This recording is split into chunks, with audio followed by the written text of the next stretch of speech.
Hello students, welcome to our series imbibe knowledge nuggets. और मैं हूं आपकी बायो एक्सपर्ट प्रीति। लेके आ गई हूं आज आपके लिए नया अमेजिंग फैक्ट। तो हमारा आज का अमेजिंग फैक्ट क्या है? Let's C.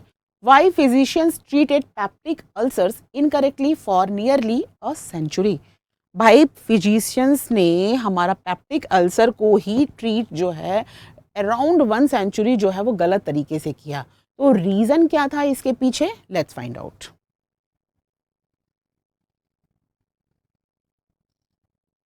हियर, सबसे पहले पेप्टिक अल्सर होता क्या है? ठीक है, पेप्टिक अल्सर होता क्या है? स्टमक के अंदर, ईसोफेगस के अंदर, ओके, स्मॉल इंटेस्टाइन के अंदर, ओके, और अराउंड इतने जो है वो स्मॉल स्मॉल सोर्स हो जाते हैं। और इसने अराउंड कितने लोगों को 2000 की स्टडी के अकॉर्डिंग मिलियंस लोगों को जो है अफेक्ट किया। ओके,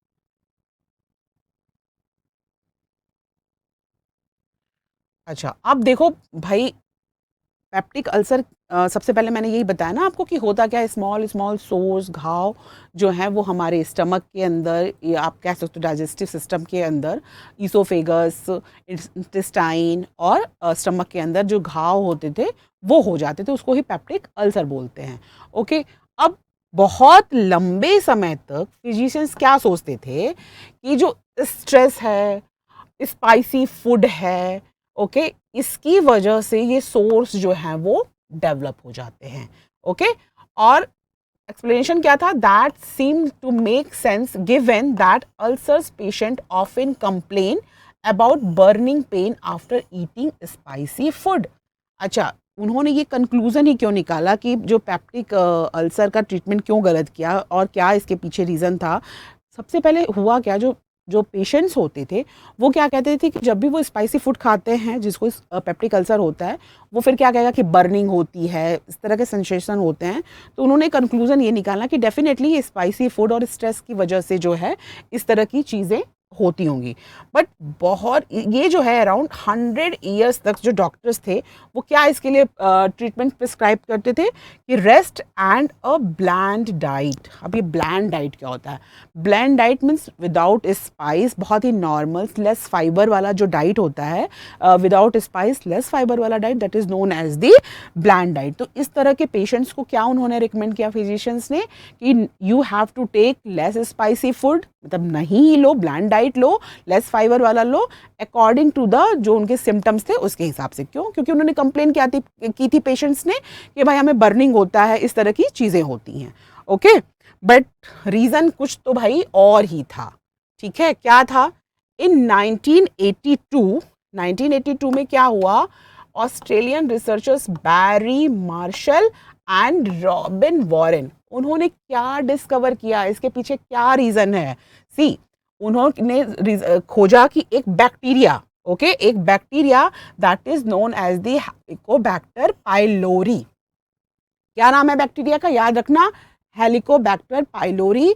ये रिस्पॉन्सिबल है पेप्टिक अल्सर के लिए, which burrows into the stomach's mucosal lining. वो जो है वो छेद देता है किसको? स्टमक की म्यूकोसल लाइनिंग को, और उसकी वजह से अल्सर होता है। ओके भाई, उसके बाद थैंक्स टू फाइंडिंग डॉक्टर्स ने क्या किस कंक्लूजन पे आया कि जब ये बैक्टीरिया के थ्रू हो रहा है तो डेफिनेटली बैक्टीरियल डिजीज के लिए क्या हम देते हैं?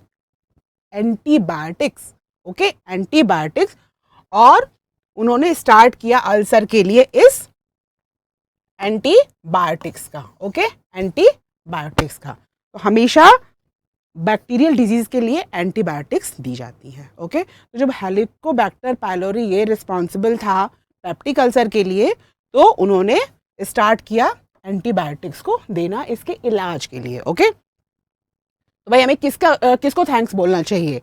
Martial and Warren. उन्होंने, उनको नोबेल प्राइज भी मिला 2005 इन द फिजियोलॉजी और मेडिसिन, इसकी डिस्कवरी के लिए कि एक्चुअल कल्प्रिट कौन है behind the peptic ulcer. Okay, तो इसीलिए नॉलेज का होना बहुत ज़रूरी है, एक्चुअल रीज़न के पीछे पहुंचना बहुत ज़रूरी है। और ये है हमारा इम्बाइब ऐप, इसको डाउनलोड करो। देन हमारा lens okay, and this is our Telegram channel. तो download it, share with your friends, और ऐसे ही इंटरेस्टिंग फैक्ट्स के लिए मैं फिर से आपके पास आती हूँ। Till then keep imbibing.